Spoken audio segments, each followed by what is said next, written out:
Bismillah. Assalamualaikum warahmatullahi wabarakatuh. Bismillahirrahmanirrahim. Alhamdulillahirabbil alamin.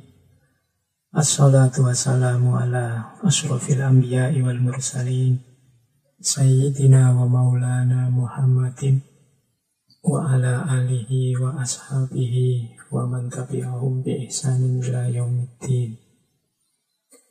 Bismillah, mari kita lanjutkan ngaji kita dengan segala situasi keterbatasan era pandemi.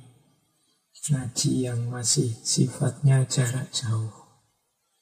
Nggak masalah ya, kita ngajinya tetap jarak jauh. Yang penting tetap ngaji apapun kesulitannya. Tetap kita melakukan riyadhah akliyah, melakukan belajar mendaya gunakan akal kita. Biar akal kita, pikiran kita tidak beku.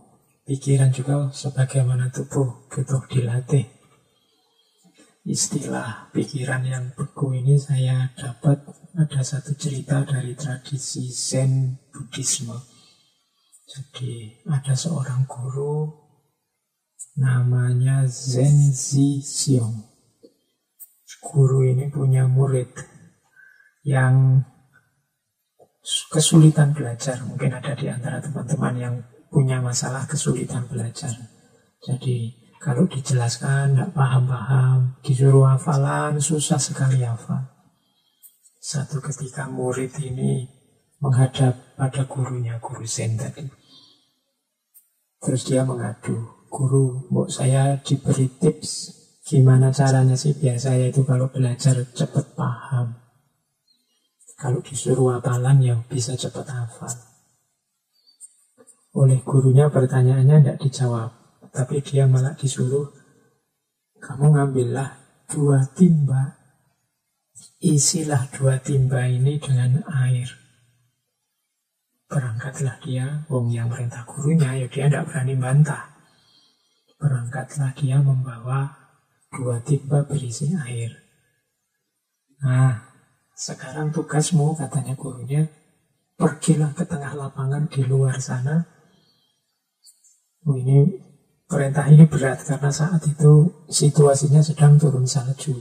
Disuruh bawa air di tengah lapangan di musim salju. Turun itu kan berat. Tapi dia tetap juga tidak berani bantah gurunya. Ketika gurunya bilang pergilah ke tengah lapangan sana, ya dia patuh pada gurunya. Kata gurunya, nanti kalau sudah di tengah lapangan, timba yang satu kamu taruh saja, tidak usah dipegangi. Nah, timba yang satunya kamu goyang-goyang. Si murid ini maksudnya apa tuh Pak Guru ini perintahnya kok aneh-aneh. Tapi karena gurunya ya sudahlah dijalani.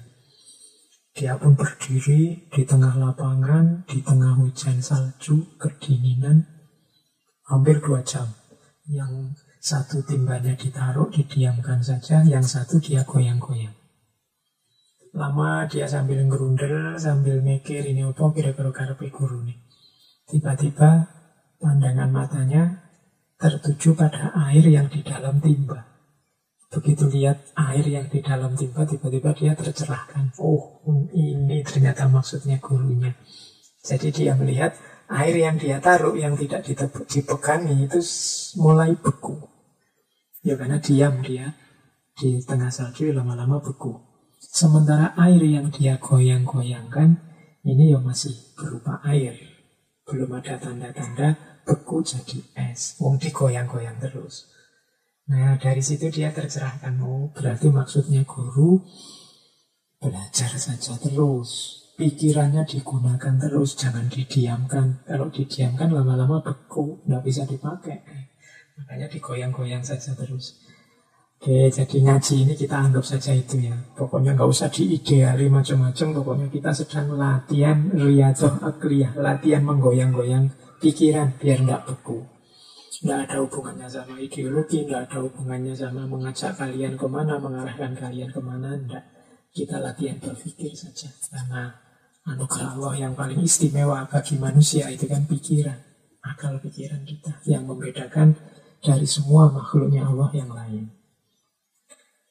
Baik, malam hari ini kita masih ada di tema kepemimpinan. Tema kepemimpinan yang bukan tema politik, tapi tema lebih ke etika politik. Bagaimana sebaiknya seorang pemimpin itu. 2 minggu yang lalu kita sudah bertemu Aristoteles. Kemudian minggu lalu kita sudah bertemu Machiavelli. Malam hari ini kita temui beliau dari tradisi Islam. Malam hari ini kita ketemu beliau terkenal sekali, khususnya untuk gagasan-gagasan politik Islam lewat karya beliau Al-Ahkam As-Sultaniyah. Kita mengenal beliau dengan nama Al-Mawardi. Tokoh ini dulu pernah kita bahas, kalau tidak salah, di sesi-sesi keberapa dari ngaji filsafat kita. Nama lengkap beliau adalah Abul Hasan Ali bin Muhammad bin Habib Al-Mawardi. Kalau di barat punya nama panggilan Al-Basen. Nah, ya nama Al-Mawardi ini berarti nama julukan. Ini mengikut ayahnya. Kabarnya ayah beliau itu penjual mawar. Mawar itu kalau bahasa Arabnya wardah. Jadi Mawardi ini nisbah pada beliau keturunan seorang penjual mawar, penjual bunga mawar. Nah, boleh kalau di sini ada teman-teman yang bisnis mawar, jual beli bunga, boleh pakai gelar Al-Mawardi, penjual bunga mawar. Saya tidak tahu, mungkin ini yang diserap dalam bahasa Indonesia sehingga wardah itu kita menyebutnya di sini mawar. Nama lengkap beliau tadi Abul Hasan Ali bin Muhammad bin Habib Al-Mawardi, dari sekitar abad ke-10 Masehi. Beliau lahir tahun 972, meninggal tahun 1058 Masehi. Beliau ini ahli hukum Islam, ahli politik, ahli filsafat, ahli etika. Beliau menjabat sebagai qadhi, Qadil Qudot, pimpinannya para qadhi, hakim di daerah Nisabur, Iran, zaman dinasti Abbasiyah. Nanti di akhir hidup beliau jadi hakim di Baghdad. Zaman Abbasiyah beliau ini hidup di 2 khalifah. Yang pertama Khalifah Al-Qa'im dan yang kedua Khalifah Al-Qadir. Teman-teman yang belajar kajian Islam pasti pernah mendengar nama beliau, karena memang beliau ini karya-karyanya monumental, masterpiece semua sebagian besar. Jadi yang paling terkenal tentunya kitab Al-Ahkam As-Sultaniyah. Itu isinya luar biasa tentang tata pemerintahan. Apa tugasnya pemimpin, apa tugasnya menteri, menteri bagian ini tugasnya apa, menteri bagian itu tugasnya apa, bidang ini tugasnya apa. Itu beliau menjelaskan detail sekali. Silakan teman-teman yang ingin belajar politik Islam versinya Al-Mawardi ini. Ini mirip kayak Machiavelli minggu lalu, ini ditujukan pada khalifah zaman itu yang berada di bawah pimpinan Khalifah Abbasiyah melalui para amir dinasti Buhayyi. Jadi kitab ini monumental, jauh lebih dulu dibandingkan kemarin The Prince. Kemudian yang tentang politik juga yang terkenal ada Qanun Al-Wazarah. Ini kalau diartikan letter ya undang-undang tentang kementerian. Kemudian mungkin yang dari pesantren kenal ada kitab Adabud Dunya Waddin. Nah ini tentang etika. Kemudian malam hari ini yang akan banyak kita ungkap yaitu dari salah satu kitab beliau yang judulnya Nasihatul Muluk, nasihat untuk para pemimpin. Nah, selaras dengan tema kita malam hari ini. Jadi kalau di sesi Al-Mawardi kita yang dulu saya banyak bicara tentang filsafat politiknya, malam hari ini kita bicara tentang nasihat kepada para pemimpin. Nasihatul Muluk kitabnya. Meskipun tentu saja saya tidak bisa memaparkan semua, hanya nyuplik-nyuplik sedikit-sedikit. Paling tidak teman-teman ngerti, oh ada kitab ini kira-kira isinya ini. Yang ingin memperdalam, silahkan diperdalam, silahkan dikaji. Ada lagi satu kitab beliau yang monumental, terdiri dari 18 jilid tebal-tebal dalam bidang fikih. Jadi khususnya fikih mazhab Syafi'i, meskipun kitab itu isinya juga dijelaskan perbandingan-perbandingan mazhab. Judul kitab ini adalah Al-Hawi Al-Kabir. Ini salah satu kitab istimewa juga. Ada cerita kitab ini baru diterbitkan setelah beliau meninggal. Jadi beliau ini sebenarnya tulisannya banyak, tapi banyak di antara tulisan beliau itu yang sengaja oleh beliau tidak diekspos ke publik, disimpan sendiri. Jadi kalau alasannya apa? Kalau dari beberapa referensi itu beliau merasa saya takut nanti jadinya tidak ikhlas. Jadi ada cerita, kalau teman-teman silahkan melacak cerita ini dari kitab Syiarul A'lam Nubala. Jadi ada cerita Al-Mawardi ini suatu ketika beliau mau meninggal, dia berwasiat pada seorang muridnya. Jadi beliau menunjukkan pada muridnya, wahai muridku, aku punya beberapa simpanan kitab. Simpanan itu saya taruh di sini. Kenapa saya tidak mempopulerkan kitab ini? Saya khawatir tidak ikhlas. Jadi makanya kitabnya tidak saya publish, tidak banyak orang tahu. Nah, aku merasa sekarang sedang sakaratul maut. Nanti kalau saya sedang sakaratul maut, kemudian aku akan meninggal, aku akan memberi isyarat padamu, apakah kitab itu kamu populerkan atau kamu hancurkan saja, kamu buang ke sungai Dajjal. Jadi kata beliau, nanti kalau aku mau meninggal, kalau aku menggenggam tanganmu kuat-kuat, berarti kitabku itu tidak diterima oleh Allah. Maka buanglah kitab-kitab itu. Tapi kalau aku lepaskan tanganmu, aku tidak berusaha meraih tanganmu, berarti amalku, kitabku itu ikhlas. Silahkan nanti kitab boleh kamu sebar untuk kemanfaatan umat. Nah, oleh muridnya pada saat sakaratul maut ditunggui, ternyata beliau tidak berusaha untuk meraih tangan muridnya. Terus disimbolkan, berarti boleh kitab-kitab ini dipopulerkan. Akhirnya kitab Hawi Al-Kabir ini, kitab yang dimaksud ini, kitab Al-Hawi Al-Kabir ini terus dipopulerkan, disebarkan untuk kemanfaatan umat. Ya memang kitabnya tebal-tebal, sekitar 18 jilid. Nah ini mungkin beliau merasa tidak ikhlasnya itu karena ini kitab ini isinya penting-penting, luar biasa, bisa memicu rasa besar, bisa memicu rasa sombong, bisa memicu memalingkan kita dari Allah, merasa diri hebat. Mungkin begitu maksudnya, sehingga beliau ragu-ragu ini kalau tak sebar beneran apa enggak ya. Nah, akhirnya disimpan saja sampai beliau meninggal baru disebarkan. Itu salah satu gambaran tentang beliau, Imam Al-Mawardi. Baik, kita langsung masuk saja nih teman-teman, langsung ke materinya tentang kepemimpinan. Tadi saya bilang kita akan masuk ke salah satu kitab beliau, Nasihatul Muluk. Tapi sebelum itu kita tengok sebentar pandangan-pandangan beliau tentang kepemimpinan. Mungkin ada manfaatnya untuk kita hari ini. Dari Al-Ahkam As-Sultaniyah kita cuplik beberapa, meskipun ini dulu pernah kita bahas di sesi Al-Mawardi yang sebelumnya.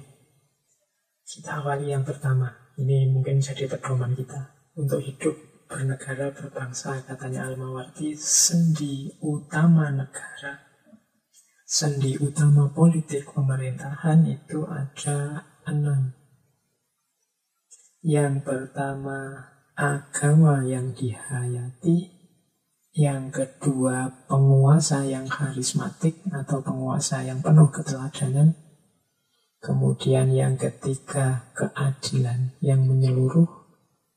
Yang keempat, keamanan yang merata. Yang kelima, harapan, keberlangsungan hidup. Dan yang keenam, kesuburan. Ini sendi utama pemerintahan, sendi utama politik negara. Yang pertama, agama yang dihayati. Agama ini maksudnya jadi penopang kekuatan moral. Agama bisa jadi media pengendali hawa nafsu. Agama bisa menjinakkan manusia yang liar. Jadi, alhamdulillah kalau di Indonesia kan kita harus beragama kalau ikut sila Pancasila yang pertama. Karena agama ini penting, dia pendorong moral. Dan moral ini penopang hidupnya manusia. Manusia itu dikurangi satu aspek moral saja. Bayangkan saja misalnya sehari saja manusia libur, hapus moral. Itu dunia bisa langsung kiamat, bisa kacau, bisa tidak karu-karuan. Moral itu kan berarti apa saja terus boleh. Kamu tidak jujur boleh, kamu menyakiti orang lain boleh, kamu itu insya Allah begitu moral berhenti sehari saja, tidak usah nunggu kiamat kubro, kita kiamat sendiri. Jadi moral kekuatan pengendali yang luar biasa, dan kekuatan moral akan tampak lewat agama. Jadi pemerintah harus memperhatikan ini, agama yang dihayati. Kemudian pasti yang kedua yang kita bahas malam hari ini, pemimpinnya, penguasanya. Secara umum penguasa karakternya karismatik dan teladan, katanya Al-Mawardi. Jadi karismatik, dia punya wibawa, disegani, dan teladan. Teladan itu berarti yang dia lakukan adalah contoh bagi orang lain. Itu berarti teladan. Patut ditiru, patut diikuti, patut dicontoh. Kalau dalam penjelasannya Imam Mawardi, seorang pemimpin dituntut melakukan 4 hal dari sisi karisma dan keteladanan, yaitu mempersatukan aspirasi-aspirasi yang berbeda. Yang kedua, membina negara untuk mencapai tujuannya yang luhur. Yang ketiga, menjaga agama agar dihayati dan diamalkan, tidak hanya didiskusikan jadi bahan debat, jadi bahan gegeran. Dan yang keempat, melindungi rakyat, kekayaan, dan kehormatan negara.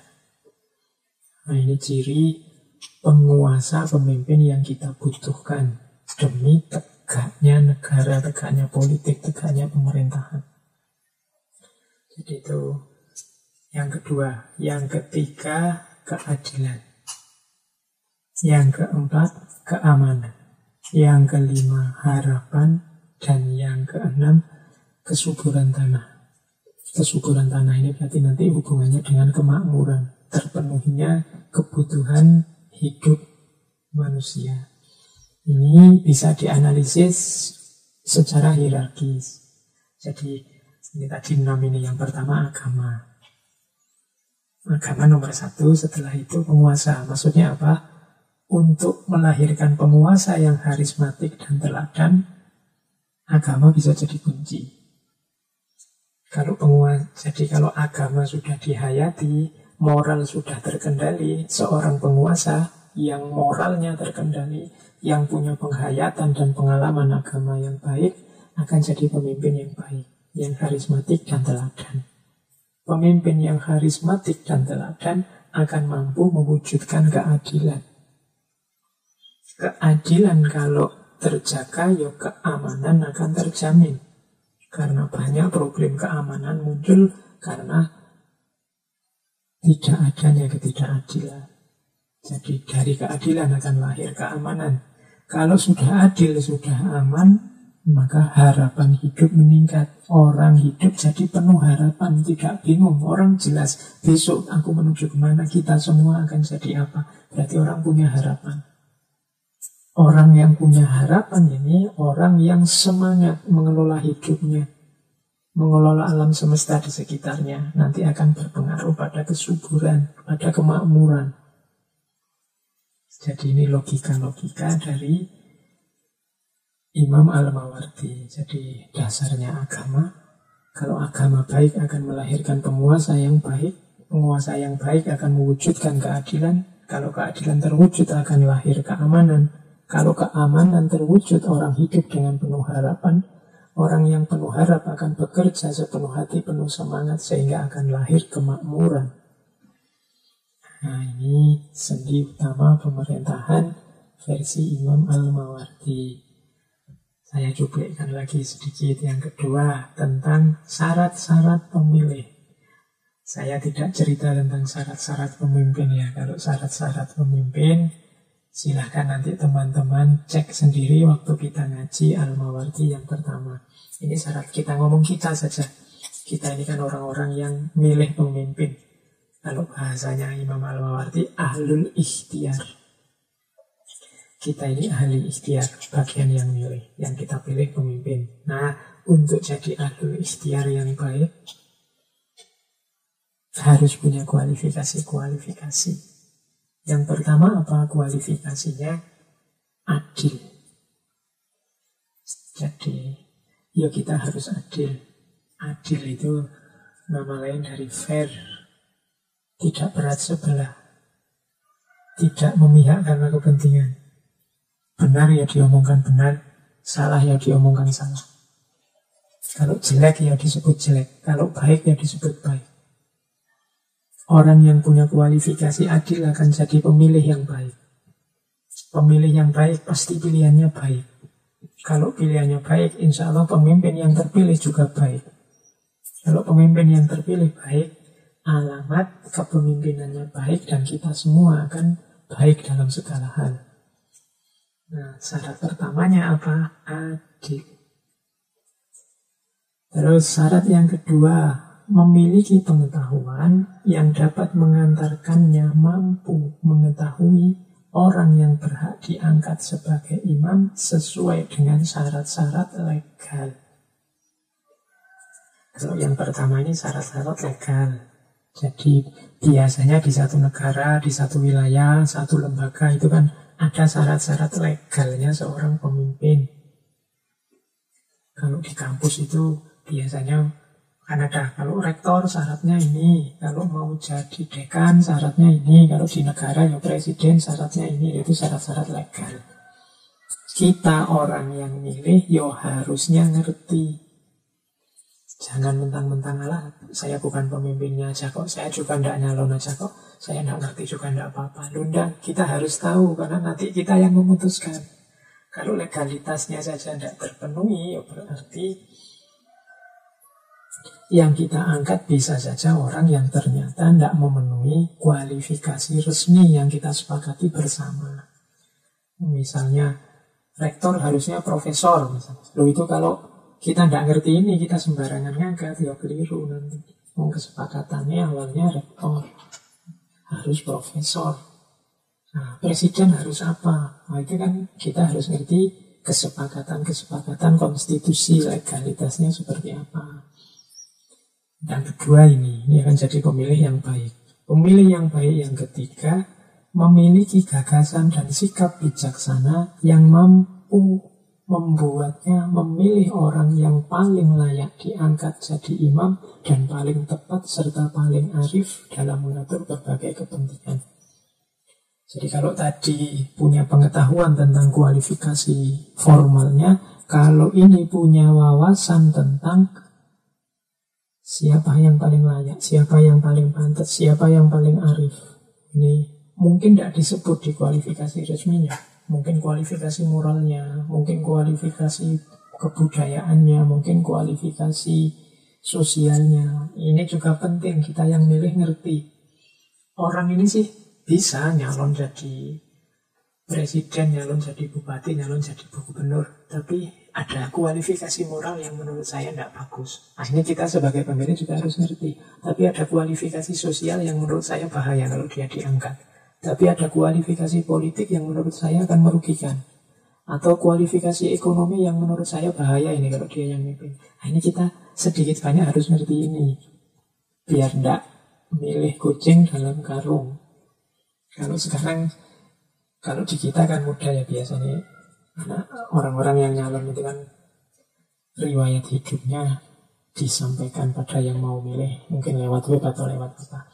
Itu bisa jadi jalan kita untuk tahu, untuk menilai, untuk menerapkan keadilan tadi, bahwa ada syarat-syarat yang bisa kita jadikan parameter kita milih orang ini atau tidak milih orang ini. Oke, baik. Jadi 2 ini untuk pengantar ya. Seperti itu gambaran isinya Al-Ahkam As-Sultaniyah.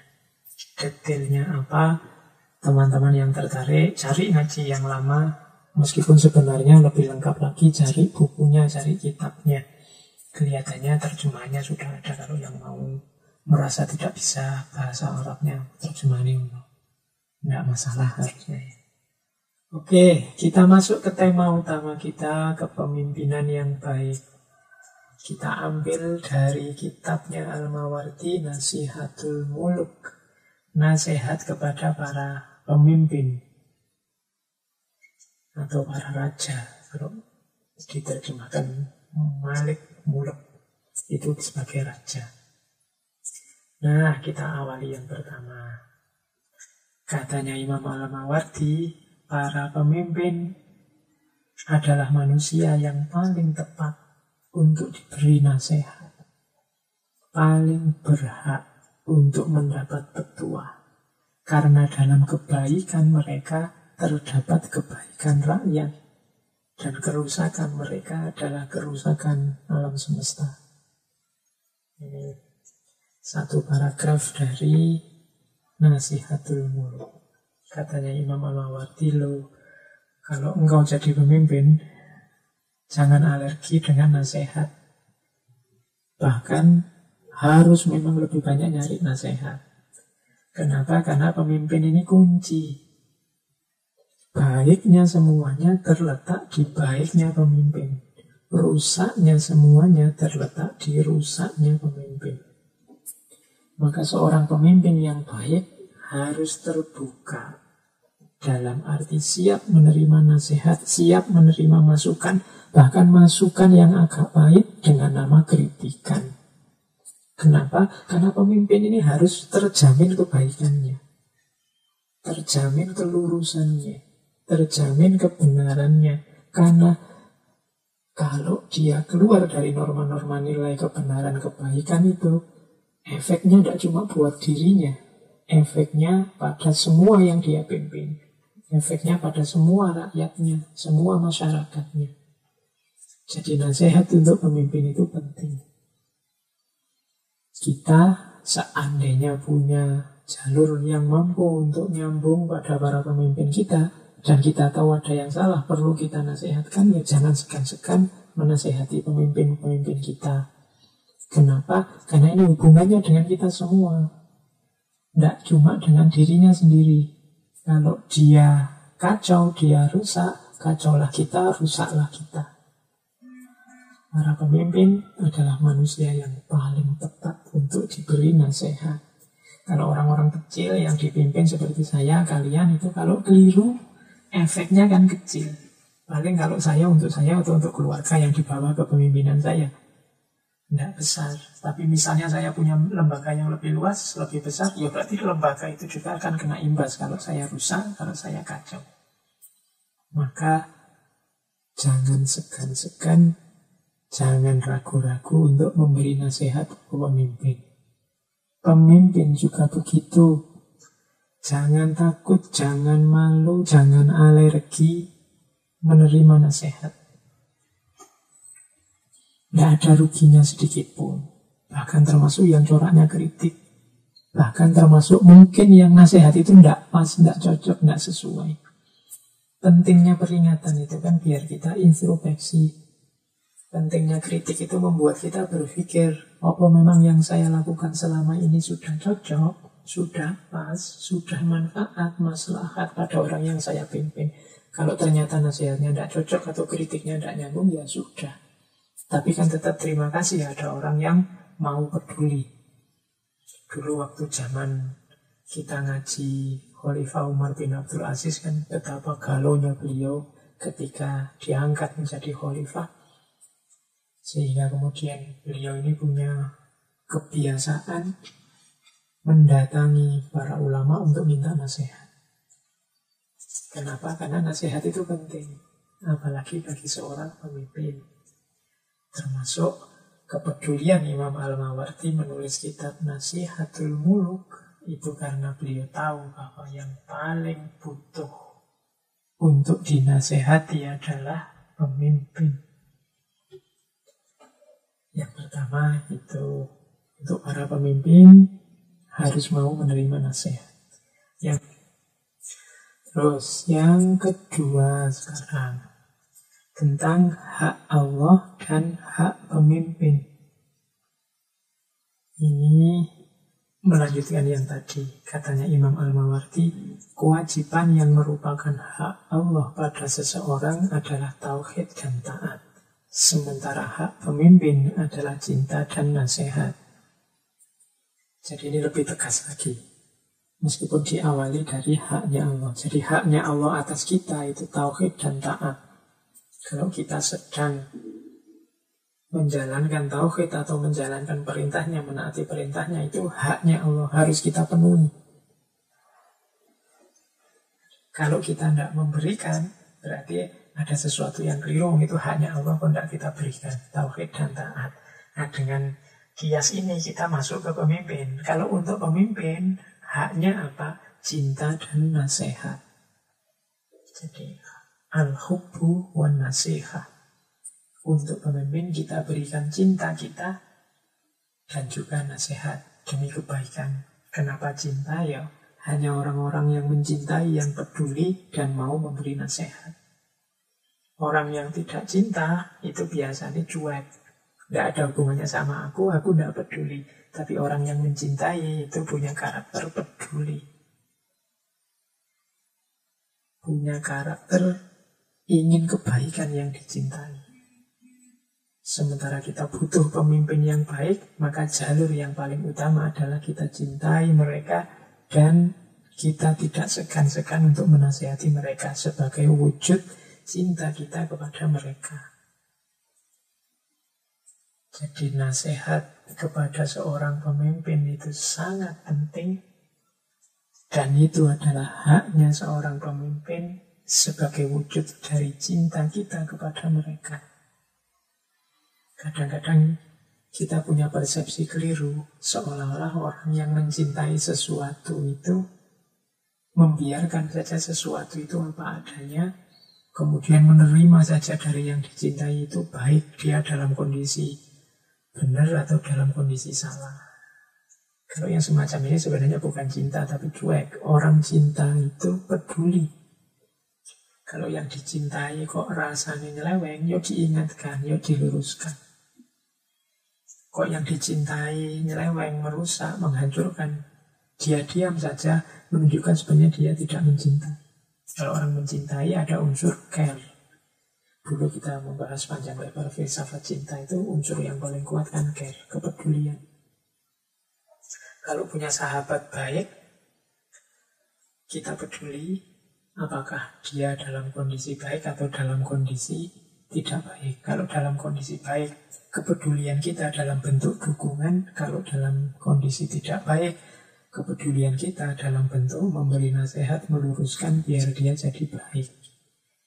Nah, ini hubungan persahabatan yang ideal. Kalau bisa semacam ini, itulah relasi yang namanya cinta kepada pemimpin. Terus kita lanjutkan nasihat kedua tadi itu ya. Untuk para pemimpin, kalian punya hak atas cinta dan nasihat. Yang ketiga, kalau ini sifatnya ilustrasi. Pemimpin adalah kepala. Kalau di Indonesia sudah dipahami ya pemimpin itu kepala. Kalau di Indonesia itu kan pemimpin kalau tidak kepala ya ketua. Oke. Kalau dari barat ada direktur, mungkin macam-macam istilahnya. Tapi kalau ini pakai analogi kepala. Ketahuilah wahai anakku, pahamilah pesanku ini kepadamu. Pemerintahan ini ibaratnya sosok manusia yang utuh. Kepalanya adalah engkau, wahai penerusku. Ini sebenarnya nasihat seorang khalifah India, seorang raja India kepada anaknya, putra mahkotanya. Kepalanya adalah engkau, wahai penerusku. Hatinya adalah menterimu.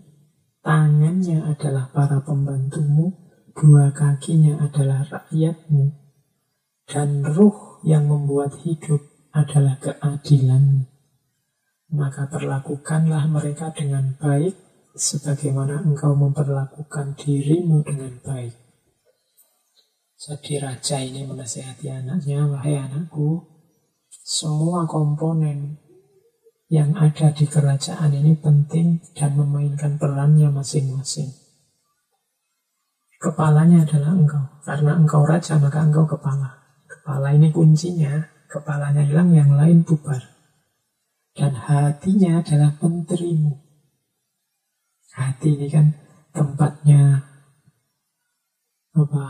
hati, jantung itu kan tempatnya pompa darah ke seluruh tubuh. Kuncinya kita bisa tegak, hidup, sehat, antara lain hati. Ini dianalogikan dengan menterinya. Para menteri ini yang para pekerja, yang menghidupkan, yang menjalankan roda pemerintahan. Kalau tidak ada mereka, ya seperti orang yang hatinya hancur. Akan sakit luar biasa. Tangannya adalah para pembantumu. Ini posisi di bawah menteri, para pekerja, para pembantu. Mungkin yang jabatan-jabatan di bawah. Kakinya adalah rakyatmu. Rakyat ini posisinya paling bawah. Tapi dia menentukan maju tidaknya satu negara. Negara ini mau berjalan kemana? Kalau kata-kata berjalan itu kan konotasinya kaki. Arahnya seperti apa? Itu kuncinya di rakyat. Karena rakyat adalah kakinya. Dan roh yang membuat hidup. Roh ini kan yang menghidupkan. Semuanya lengkap, rohnya tidak ada, ya sia-sia. Rohnya apa? Keadilan. Kalau keadilan tidak jalan, ya berarti negara itu seperti tubuh tanpa roh. Dia jasad saja, dia hanya jenazah. Kepalanya ada, hatinya ada, tangan kakinya ada, tapi tidak ada ruhnya. Sama dengan rajanya ada, menterinya ada, para pembantunya ada, rakyatnya ada, tapi tidak adil. Nah, itu sama dengan jasad saja. Sama dengan seperti mati saja. Jadi pemimpin adalah kepala. Dari semuanya tentunya yang jadi kunci adalah kepalanya. Yang bisa mewujudkan keadilan diawali dari kepala. Kalau kepalanya rusak, disitulah nanti sumber ketidakadilan. Kalau pemimpinnya kacau, disitulah nanti sumber ketidakadilan. Jadi ingat-ingatlah anakku, pemimpin adalah kepala. Pemimpin adalah kuncinya. Terus kita lanjutkan. Selanjutnya, selain kepala, pemimpin adalah hujjah. Di pemimpin itu hujjah atau bukti. Ini unik, Imam Al-Mawardi mengambil kata-kata hujjah tapi diarahkan pada istilah sultan. Karena mulianya posisi pemimpin, maka pemimpin disebut pula sultan. Secara bahasa, sultan berarti hujjah. Biasanya orang menyebut sultan itu artinya kekuatan atau kekuasaan. Tapi oleh Imam Al-Mawardi, sultan diartikan hujjah. Beliau mengambil dari beberapa ayat. Antara lain misalnya surat As-Saffat ayat 156. Yang artinya, apakah engkau mempunyai sultanun mubin? Sultanun mubin disitu memang artinya bukti yang nyata atau hujjah yang nyata. Amlakum sultanun mubin. Dan di beberapa ayat yang lain kata-kata sultan itu memang artinya hujjah. Maksudnya apa? Pemimpin ini adalah bukti puncaknya. Orang itu melihat satu lembaga, satu institusi, bahkan negara, yang dilihat pertama adalah pemimpinnya. Kalau saya ngomong Amerika hari ini, mungkin yang terbayang di kepalanya teman-teman kan Donald Trump-nya. Kalau saya cerita Indonesia, yang terbayang Pak Jokowi. Kalau saya bilang Korea Utara, yang terbayang Kim Jong-un. Dan seperti itu cara memosisikan seorang pemimpin. Ternyata pemimpin ini dia sultannya, dia hujahnya. Berarti apa?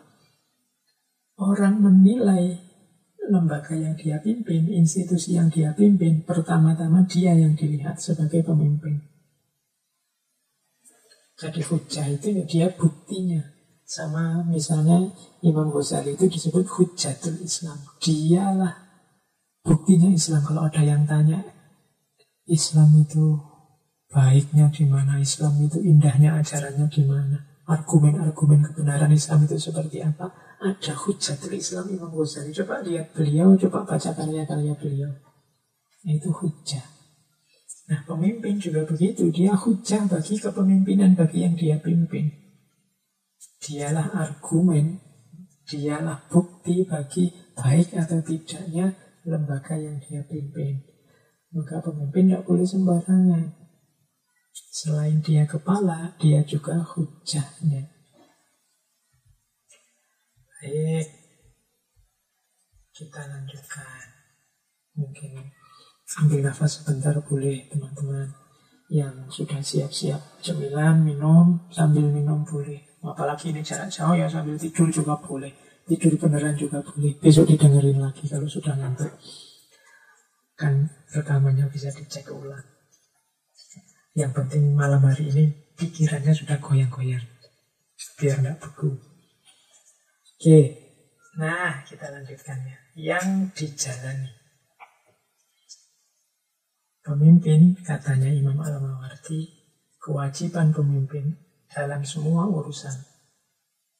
Hendaknya dia menjadi orang yang paling bersyukur, paling baik menjalankan kewajibannya, perintah-perintahnya Allah, dan paling baik mengurusi dan menjaga rakyatnya. Yang dijalani pemimpin pertama-tama adalah dia harus jadi orang yang paling bersyukur. Bersyukur tidak hanya dalam arti mengucap Alhamdulillah. Kalau cuma mengucap Alhamdulillah, ya setiap hari kita ucapkan, meskipun banyak di antaranya tidak dengan sadar. Bersyukur itu berarti apa? Yang pertama, tidak mudah mengeluh apapun yang terjadi. Orang yang bersyukur itu adalah orang yang ridho terhadap apapun semua keputusannya Allah. Maka dia tidak mengeluh. Jadi itu berarti apa? Orang ini syukur. Sebenarnya sih ada banyak keinginanku, tapi oleh Allah diwujudkan ini saja atau sampai ini saja. Aku terima, aku syukuri. Ini orang yang bersyukur. Jadi ada banyak hal yang kita syukuri. Hari ini banyak orang yang lupa dengan kata-kata syukur ini. Setiap orang asyik dengan kesulitannya sendiri-sendiri, asyik dengan keluhan-keluhan hidupnya sendiri, sehingga lupa bahwa banyak sekali anugerah-anugerah Allah yang lain yang tidak pernah kita lirik sedikit pun. Sehingga kita lupa bersyukur. Ketika kita lupa bersyukur, ya akhirnya karena fokus kita hanya pada kesulitan kita, kerumitan hidup kita, ya akhirnya seolah-olah hidup kita ini mandek, macet di situ, tidak berkembang. Padahal Al-Quran itu kan memberi tips kalau ingin hidup ini berkembang semakin baik, antara lain jalannya apa? Bersyukur. La in syakartum la azidannakum wa la in kafartum inna adzabi lasyadid. Kalau engkau bersyukur, pasti aku tambah. Jadi kalau hidup kok stuck, tidak nambah-nambah, tidak progres-progres, coba sekali-sekali refleksi, jangan-jangan selama ini kita tidak pernah bersyukur. Kita sibuk dengan kesulitan yang itu dan itu saja. Seolah-olah Allah hanya memberi itu saja padamu. Padahal anugerahnya Allah itu tidak terhitung banyaknya. Ini bisa jadi tips buat teman-teman. Bersyukurlah terus. Justru dari situ hidupmu akan berkembang semakin baik. Kalau harta jadi semakin banyak, kalau kemuliaan jadi semakin besar, Jalannya apa? Bersyukur. Nah, pemimpin harus ada di level 1 orang pertama yang bersyukur. Kalau pemimpinnya saja tidak bisa bersyukur, sibuk mengeluh terus, rasanya gelap terus, susah terus, sementara pemimpin ini cerminan yang dia pimpin, ya sudah berarti semua kepemimpinannya, semua wilayah yang dia pimpin ya nuansanya gelap. Jadi ini nasihat dari Imam Al-Mawardi. Pemimpin itu pertama-tama hendaknya orang yang bersyukur. Kalau yang selanjutnya insya Allah teman-teman sudah paham. Yang paling baik menjalankan kewajiban dari Allah. Yang paling baik mengurusi dan menjaga rakyatnya. Ini sebenarnya semacam dorongan, semacam provokasi dari Imam Mawardi pada para pemimpin. Kalau saya ngomong para pemimpin jangan dibayangkan orang-orang tinggi di luar ya teman-teman ya. Kita juga kan pemimpin. Kita memimpin di level kita masing-masing. Berarti ya, ayo berusaha sebaik-baiknya menjalankan perintahnya sehubungan dengan kepemimpinan kita dan mengurusi, menjaga yang ada dalam tanggungan kepemimpinan kita. Jadi bersyukur, kemudian memperhatikan kebaikan hubungan kita dengan Allah sehubungan dengan kepemimpinan dan memperhatikan hubungan kita dengan orang-orang yang kita pimpin. Ini yang harus menjadi perhatian seorang pemimpin. Selanjutnya, kalau tadi yang harus dijalani, kalau ini yang harus dijauhi. Di antara kewajiban pemimpin adalah hendaknya ia menjadi orang yang sepenuh hati menjauh dari kerendahan, membersihkan diri dari kekotoran, meninggalkan apa yang menjatuhkan harga diri dan merusak kehormatan. Ini kalimatnya puitis indah, tapi kalau dijalankan perlu wawasan-wawasan ilmu-ilmu yang luas.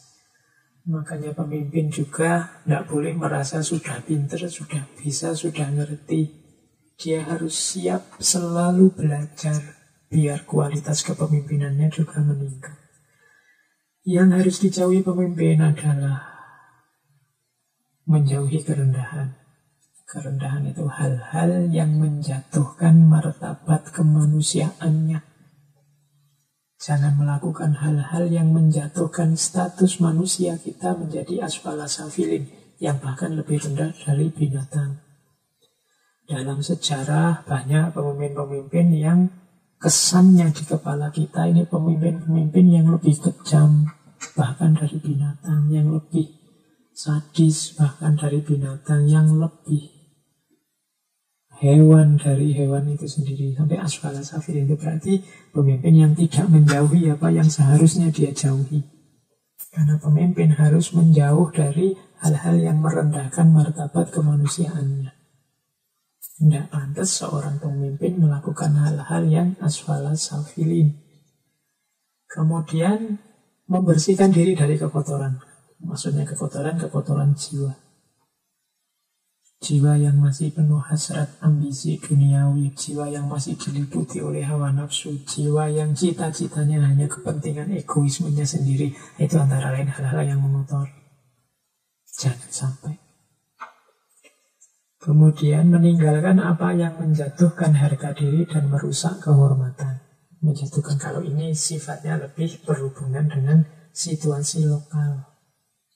Perilaku kita harus beradab. Adab itu buahnya akhlak. Kalau adab ini menyesuaikan dengan lingkungan sekeliling. Misalnya, kalau di kita, di tradisi timur, kalau ketemu orang tua, ketemu orang-orang yang dimuliakan, misalnya para ulama, ada tradisi penghormatan, misalnya ini ya, cium tangan. Nah, karena di sini disepakati begitu, ya jangan kita merusak harga diri, merusak kehormatan dengan melanggar ini. Karena secara adab, kalau kita misalnya tidak mau saya cium tangan itu simbolnya feodalisme misalnya. Nah, itu akan membuat nama kita jatuh, kehormatan kita jatuh. Orang lain melihat kita sebagai negatif. Nah, ini oleh seorang pemimpin harus dihindari. Ya, itu tadi cuma contoh ya. Kalau hari ini kan urusannya tidak cuma itu, ada hubungan dengan virus segala untuk kita social distance. Tapi contohnya bagaimana yang menjatuhkan kehormatan, menjatuhkan harga diri itu seperti itu. Jadi jangan melakukan hal-hal yang dipandang rendah, dipandang jelek oleh orang-orang sekelilingnya sesuai tradisi saat itu. Karena kalau rakyatnya, kalau yang diperintah menganggap jelek pemimpinnya, ya tidak mau mereka diatur, tidak mau mereka ditata, diperintah. Jadi tinggalkan apa yang menjatuhkan harga diri serta merusak kehormatan.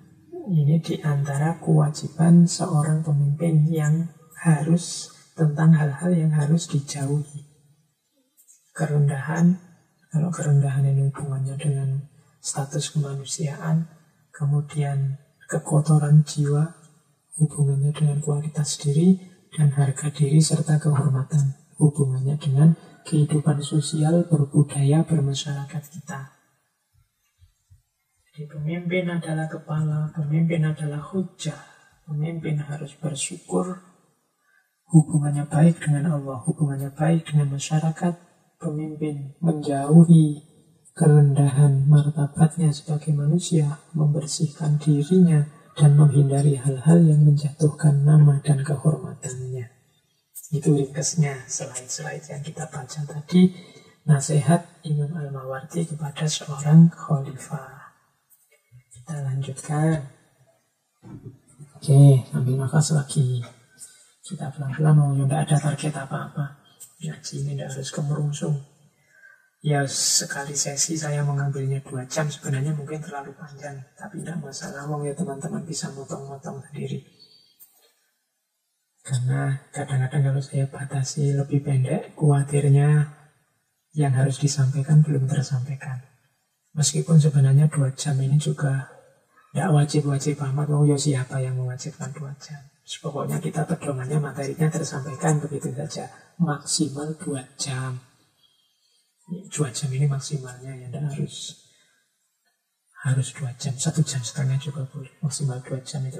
Tapi kalau bisa jangan lebih. Saya yakin sebenarnya kalau pakai teori psikologi, 1 jam orang bicara, itu akal itu menangkapnya sekitar 10%-nya saja. 10% itu yang dia paham. Jadi 10% dari yang dia paham itu yang benar-benar masuk. Nah, dari yang 10% itu mungkin hanya sekian persennya yang relevan untuk hidup kita.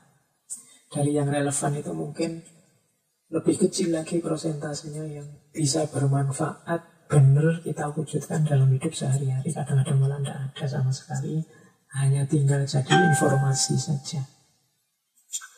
Oke. Cuma seperti tadi ya, niatnya ini sekedar biar pikiran kita tidak kaku, tidak beku, menetapi jalan keilmuan dari Allah. Siapa tahu kita dapat barokah dan karomahnya ilmu. Nah, terus nasihat lagi pada kita, pada kalian, pada para pemimpin. Kesediaan seorang pemimpin untuk hidup susah. Seorang pemimpin harus siap menjalani banyak hal yang menyakitkan dan tidak disukai, dan menjauhi banyak hal yang disenangi dan dicintai untuk menjalani hidup sesuai kewajibannya dan menurut kedudukannya. Ini ringkasnya Imam Al-Mawardi menyuruh kita, menyuruh para pemimpin untuk siap tirakat. Seorang pemimpin itu begitu dia jadi pemimpin, dia diberi amanah, diberi tanggung jawab. Yang itu kadang-kadang tidak cocok dengan passionnya, tidak cocok dengan kesenangannya, hanya menyakitkan, nambah beban hidupnya dan macam-macam. Jadi seorang pemimpin harus siap susah, harus siap tirakat. Ini loh yang ada di pikiran para khalifah besar yang terkenal ketika mereka baiat jadi khalifah, betapa galau, betapa sedihnya mereka. Karena jabatan itu musibah. Mereka dapat amanat, dapat tanggung jawab yang berat. Bahkan mereka harus siap hidup susah, siap tirakat. Makanya mereka nangis-nangis. Makanya mereka merasa sedih luar biasa begitu dideklarasi jadi pemimpin. Kalau hari ini kan orang rebutan jadi pemimpin. Banyak yang sampai konflik, banyak yang sampai clash. Padahal di balik pemimpin dengan segala fasilitasnya yang dibayangkan itu ada tugas berat, ada tanggung jawab berat, bahkan ada kesediaan untuk susah, untuk tirakat. Jadi seorang pemimpin harus siap untuk susah. Jangan nyari enak, nyari namanya saja. Dia punya tanggung jawab, punya amanah. Jadi siap menghadapi hal yang menyakitkan dan tidak disukai. Siap menjauhi yang disenangi dan dicintai. Dia siap untuk hidup sesuai kewajibannya menurut kedudukannya. Kalau sudah jadi pemimpin, ya sudah tidak bisa santai lagi. Sudah, dia punya tanggung jawab besar yang harus dipanggul sesuai amanah yang dibebankan padanya.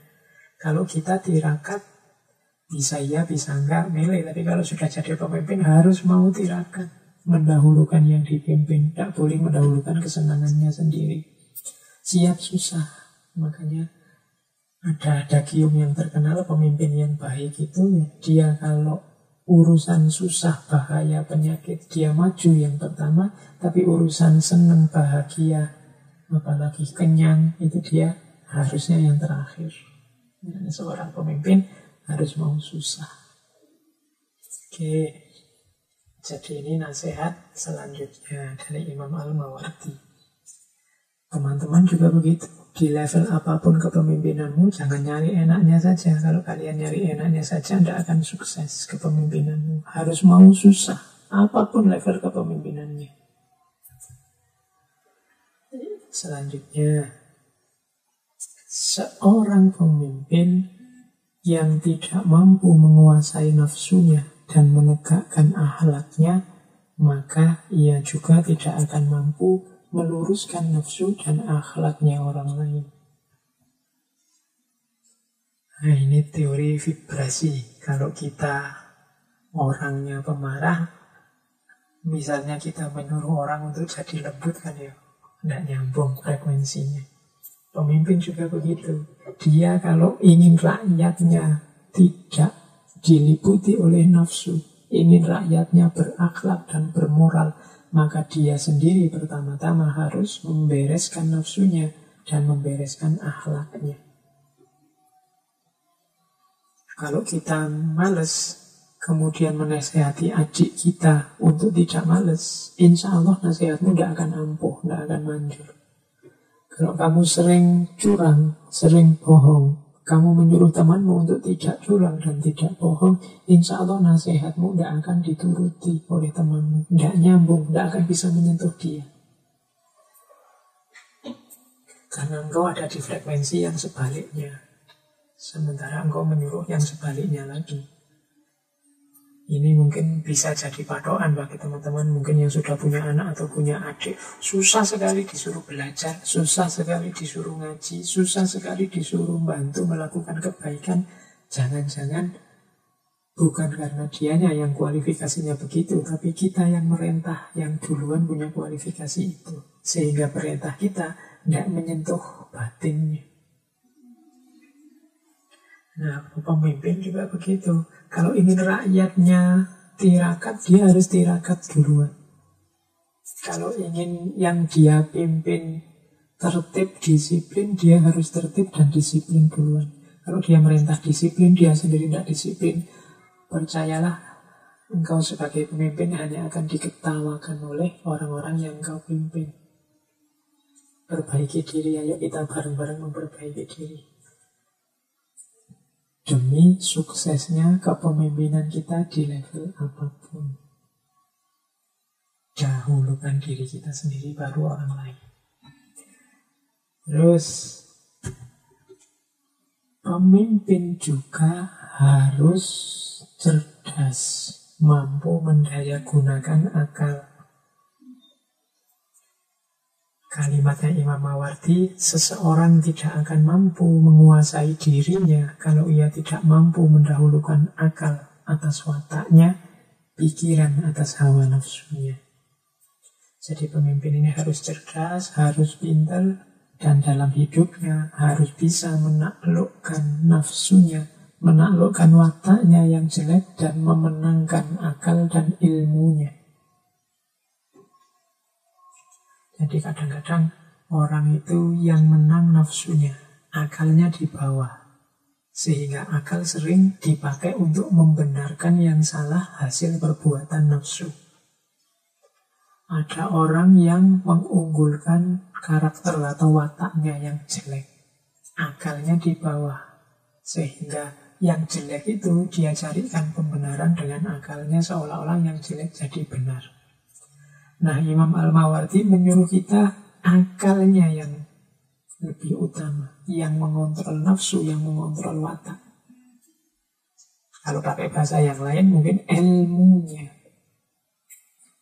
Hasilnya akal itu kan pengetahuan. Pengetahuan kalau sudah jadi matang kan namanya ilmu. Jadi dalam hidup kita, ilmu kita yang harus menang. Saya sering bilang ke teman-teman, sebenarnya teman-teman ini kan kalau sekedar referensi mana benar, mana salah, mana baik, mana buruk, kan wis ngerti semua. Sudah tahu semuanya, mana baik, mana buruk, mana benar, mana salah. Hanya saja sering-sering pengetahuan atau ilmu kita ini kalah oleh nafsu, kalah oleh situasi, kalah oleh kepentingan yang mepet, kalah oleh mungkin karakter kita sendiri. Ilmunya kalah. Nah, Imam Mawardi menyuruh kita dibalik, ilmunya harus menang. Jadi pengetahuan-pengetahuan kita tentang kebenaran, tentang kebaikan, itu harus bisa menaklukkan hawa nafsu kita, menaklukkan kepentingan-kepentingan kita. Sehingga bukan nafsu yang nyetir, tapi ilmu kita yang nyetir. Sehingga bukan kepentingan kita yang nyetir, tapi pengetahuan kita yang baik yang nyetir. Pemimpin harus bisa ini. Seorang pemimpin harus bisa memenangkan ilmunya daripada nafsunya. Memenangkan pengetahuannya ya, akal budinya yang baik daripada wataknya. Watak ini kan sering kita jadikan alasan. Saya itu sebenarnya tidak mau marah-marah kok Pak. Cuma ya mau gimana lagi, watak saya seperti ini. Seolah-olah kalau sudah watak sudah harga mati. Tidak. Kalau kita memenangkan ilmunya, ilmu kita bilang bahwa marah itu jahat, marah itu merusak. Ya aku tidak marah, meskipun watakku pemarah tak tahan. Ini berarti orang yang ilmunya menang. Mungkin lingkungan kita, kepentingan lingkungan kita, misalnya orang-orang sekitar saya itu Pak sekarang curang semua. Nyari enaknya sendiri semua, kadang-kadang dengan bohong. Nah ini kalau saya tidak bohong kan nanti saya yang paling ketinggalan zaman, saya yang paling rugi, saya yang paling terbelakang sendiri. Nah misalnya itu kan tuntutan kepentingan, tapi tidak, menangkan tetap ilmu. Biarlah orang bilang apa, bilalah sekelilingmu seperti apa. Kalau menurutmu yang benar ini, ya ini yang saya menangkan. Ini namanya memenangkan ilmu. Pemimpin juga begitu, karena pemimpin itu kan nanti yang paling banyak mendapat pengaruh macam-macam dalam hidup. Kalau dia tidak tangguh, tidak kuat memenangkan ilmunya, ya dia akan dikalahkan oleh nafsunya, dikalahkan oleh lingkungan, dikalahkan oleh kepentingannya. Maka nomor satu kan ilmu. Ya berarti syaratnya apa? Pemimpin itu harus selalu mau belajar, biar ilmunya nambah terus, wawasannya tambah luas, tambah luas. Saya menyuruh memenangkan ilmu, tapi kalau ilmumu terbatas, wawasanmu sempit, dan kamu tidak mau belajar, ya sama saja, itu sama dengan bunuh diri. Jadi yang terbaik adalah kita selalu belajar, dan setiap kali menemukan kebenaran, kebaikan ilmu, kita menangkan dia atas hasrat kita, atas hawa nafsu kita, atas kepentingan-kepentingan sesaat kita. Nah ini rumus dari mendayagunakan akal. Terus kita lanjutkan. Nah, kalau ini nyambung sama yang tirakat tadi, nasihat dari Imam Al-Mawardi. Beliau mengutip Amr bin Ubaid. Katanya Amr bin Ubaid, aku sudah melatih diriku dengan satu latihan. Bahkan andaikan aku harus tidak minum air, aku pun akan meninggalkan minum air. Ini bahasa kiasan. Jadi beliau Amr bin Ubaid ini sudah melakukan latihan-latihan untuk mendisiplinkan diri sehingga bahkan kalau menyuruh dirinya sendiri tidak minum, itu dia siap. Dirinya sendiri akan patuh untuk tidak minum air. Nah, ini kan menunjukkan kemampuan orang untuk menaklukkan diri, mendisiplinkan diri. Ya memahaminya jangan letter lah. Ibaratnya begitu, tapi kan tidak mungkin kita, ayo jangan minum air, kecuali kalau pas lagi puasa. Tapi hidup kita sebenarnya sukses tidaknya kuncinya adalah mampu atau tidak kita mendisiplinkan diri kita. Ini nyambung sama ilmu tadi ya. Kita itu punya banyak ideal-ideal hidup, punya banyak rumus-rumus kesuksesan. Kalau sekedar motivasi, kiri kanan kita hari ini lewat medsos, lewat YouTube, itu isinya motivasi-motivasi kabeh. Teman-teman referensi banyak. Kuncinya cuma satu, kemauan kita mendisiplinkan diri. Apalagi teman-teman yang muda. Misalnya saya semester ini ingin setiap kali sebelum subuh nanti saya bangun jam 3, sholat tahajud, setelah itu mau nulis, punya karya, nulis sampai subuh, sudah subuh sholat. Saya ingin istiqomah begitu. Nah, niatnya wis apik, tapi biasanya waktu eksekusi yang jelek istiqomahnya. Istiqomah itu kan nama lain mendisiplinkan diri ini. Mungkin malam pertama, malam kedua, malam ketiga jalan, tapi lama-lama akan berpengaruh macam-macam. Mungkin sudah alarmnya bunyi jam 3 mau bangun, nanti sebentar lagi. Nambah-nambah 5 menit juga tidak apa-apa, akhirnya bablas. Mungkin sudah pegang pulpen mau nulis, nulis sedikit saja lah. Alah mak, pagi ini tidak usah nulis lah, kemarin nulisnya sudah agak banyak, akhirnya tidak jadi nulis. Mau sholat tahajud juga, kemarin sudah awalnya 10 rakaat atau 12 rakaat, kemudian malam kedua, ada usah banyak-banyak, yang penting kan mantapnya hati, yang penting kan dekatnya sama Allah. Ini bibit-bibit semacam ini biasanya menghancurkan disiplin diri. Pemakluman-pemakluman kita yang terus-menerus terhadap ketidakdisiplinan kita ini biasanya menghancurkan program dan rencana ideal kita. Seorang pemimpin harus punya daya disiplin diri yang kuat. Kalau tidak mungkin kalian susah nanti jadi pemimpin di level apapun. Latihanlah. Tadi beliau Amr bin Ubaid kan latihan. Aku sudah latihan dengan satu latihan keras sehingga pokoknya diriku ini manut 100% dengan yang aku perintahkan. Bahkan kalau aku perintah tidak usah minum air lagi, dia tetap juga akan mau tidak minum air lagi. Ayo teman-teman yang muda kan biasanya cita-citanya banyak, karepnya akeh. Disiplinkan diri, kunci suksesmu di situ. Mungkin ada yang cita-citanya ingin melanjutkan S3 atau S2 di luar negeri dan butuh kemampuan bahasa. Yo, latihan, bahasamu diperkuat. Ini juga butuh disiplin diri yang luar biasa. Saya juga punya pengalaman bolak-balik belajar bahasa itu, kuncinya disiplin. Begitu tidak disiplin ya bubar. Niatnya nambah kosakata, terus sehari ditulis di kamar. Zaman saya mahasiswa dulu itu sehari pokoknya nambah 5 kosakata. Wah, ditempel di kamar. Hari pertama nulis 5, dihafalin, diingat-ingat. Hari kedua nulis lagi 5. Belajar bahasa Inggris zaman dulu begitu. Tapi terus ya, sampai hari keberapa terus alah males. Sampai hari keberapa terus tidak jadi. Besok aja lah, alah ditunda besok langsung 10 juga sanggup. Wah, cuma ngapalin kata aja. Lama-lama sudah bubar, tidak jadi latihan, tidak jadi ahli bahasa Inggris. Itu kita khianati sendiri program ideal kita. Ternyata kesulitannya di disiplin diri. Nah, teman-teman muda hari ini godaannya lebih banyak. Kadang-kadang niatnya sudah mau bikin tulisan atau mau baca apa, dengerin apa, mau hafalan apa. Qurannya sekarang sudah ada di HP kok Pak, bukunya sekarang sudah ada di HP kok Pak. Begitu pegang HP kok. Yang diotak-otak yang lain, yang dilihat yang lain, lama-lama program utamanya tergeser, tidak jalan lagi. Nah, ternyata kita sering kalah oleh diri kita sendiri. Kuncinya berarti apa? Ayo mendisiplinkan diri. Jangan mau kalah terus. Sekali-sekali kita harus menang. Sekali-sekali menang, 2-3 kali menang, lama-lama menang. Dan kemenangan akan jadi karakter kita. Kekuatan mendisiplinkan diri akan jadi watak kita. Tidak apa-apa dikritiki, misalnya kamu terlalu kaku, hidupmu kurang ngopi, macam-macam, nanti di antara godaannya itu. Terlalu serius, kemantapan, macam-macam. Tidak apa-apa didengarkan saja, tapi ayo latihan menaklukkan diri. Sebagaimana dinasihatkan oleh Imam Mawardi. Terus, kalau ini agak dalam. Kesesuaian antara kata dan perbuatan. Ini wajib bagi seorang pemimpin, yang diomongkan dengan yang dilakukan harus nyambung. Di situ ada ilustrasi kisah dari Khalifah Abdul Malik bin Marwan.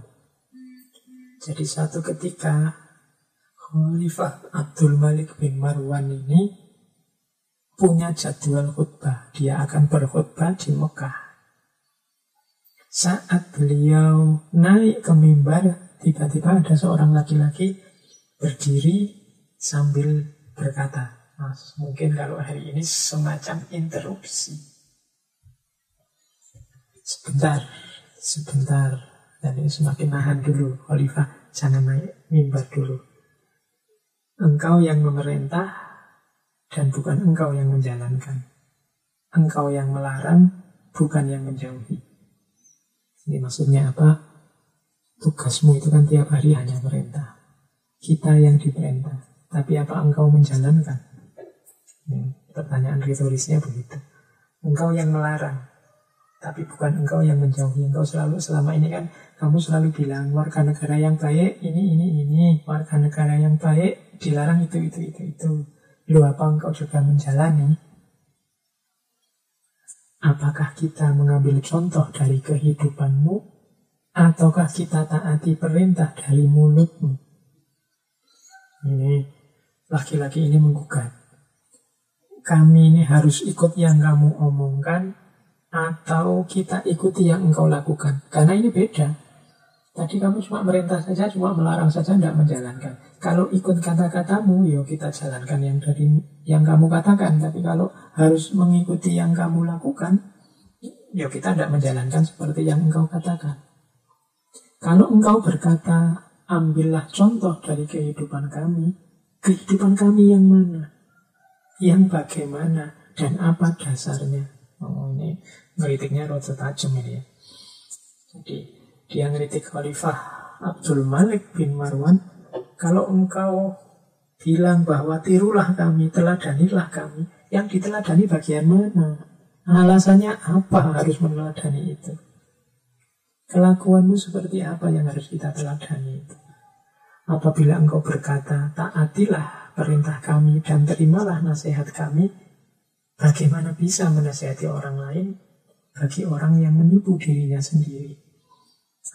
Tapi kalau engkau bilang, patuhilah nasihatku, patuhilah apa yang aku nasihatkan kepadamu, loh, bagaimana engkau bisa menasihati orang sementara engkau menipu dirimu sendiri? Atau pakai bahasa lain, engkau tidak bisa menasihati dirimu sendiri, gimana bisa engkau menasihati kami? Terakhir, sebenarnya kuncinya di sini. Bagaimana kita wajib taat kepada orang yang tidak jelas keadilannya? Ini sebenarnya kunci kritiknya laki-laki itu di situ. Cuma kita ambil seorang pemimpin itu harus satu antara kata dan perbuatannya.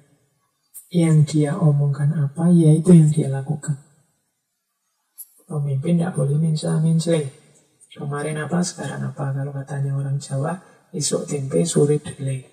Pemimpin tidak boleh seperti itu, karena dia harapannya masyarakat tegak atau runtuhnya masyarakat ada di tangannya. Maka yang dia harus jadi orang yang konsisten dalam kata-kata dan perbuatannya. Itu kisah tentang Khalifah Abdul Malik sebagai ilustrasi kesesuaian antara kata dan perbuatan.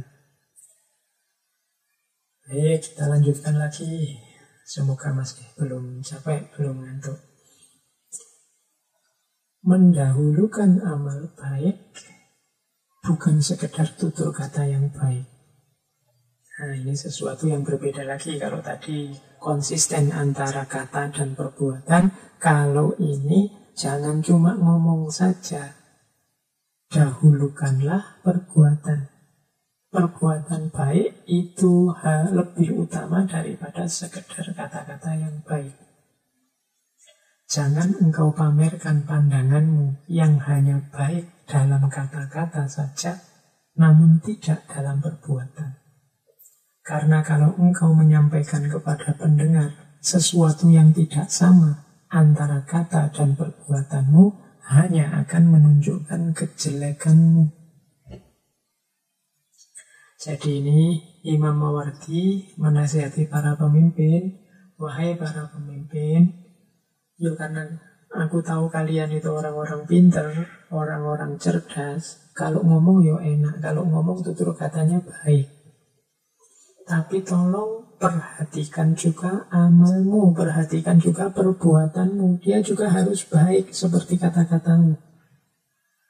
Karena kalau tidak sama, kalau ngomong sih tinggi-tinggi, baik luar biasa, tapi perbuatannya kok malah blunder. Kebalikannya, ketika kamu ngomong yang baik-baik itu, ini seperti engkau sedang membongkar kejelekanmu sendiri. Jadi bayangkan ya, misalnya teman-teman bayangkan, misalnya ada pemimpin, entah pemimpin siapa, harus bayangkan aja imajinatif, yang mungkin hidupnya kacau, tidak karu-karuan, rusak, tapi kalau ngomong enak. Nah, begitu dia ngomong enak, itu kan orang komentarnya, alah kok tidak lihat dirinya sendiri, alah apa tidak ngaca, alah apa menasihati orang untuk sabar, dia sendiri tiap hari ngamuk. Menasihati orang untuk patuh, dia sering melanggar juga. Menasihati orang untuk saling membantu, dia sendiri egoisnya luar biasa, pelitnya luar biasa. Loh, ternyata omongan baikmu tadi hanya jadi jalan untuk bongkar kejelekanmu sendiri. Jadi, kalau kamu tidak ngomong yang baik-baik tadi, orang tidak mikir ke sana. Ya pokoknya ngerti ini engkau pemimpin yang jelek, tapi begitu kamu ngomong yang baik-baik, itu ibarat engkau bongkar sendiri keburukanmu, kejelekanmu. Jadi, ayo didahulukan perbuatan baiknya dulu. Kalau kita melakukan perbuatan baik, bahkan tidak usah ngomong yang baik-baik, orang-orang yang kita pimpin akan meneladani kebaikan kita. Tidak pakai kita suruh, mereka akan ikut. Misalnya pemimpinnya rajin ke masjid, pemimpinnya ikut bersih-bersih rajin, kan banyak contoh-contoh semacam itu. Nah, kalau sudah kayak gini kan tidak perlu ceramah merintah-merintah, para pengikutnya akan meneladani. Jadi dahulukan perbuatan, bukan berarti perkataan yang baik itu tidak penting-penting, tapi kalau didahului dengan perbuatan yang sebaliknya, yang tidak pantas, yang tidak sesuai dengan omongan, perkataan yang baik ini justru akan membongkar keburukan-keburukan pemimpin itu sendiri.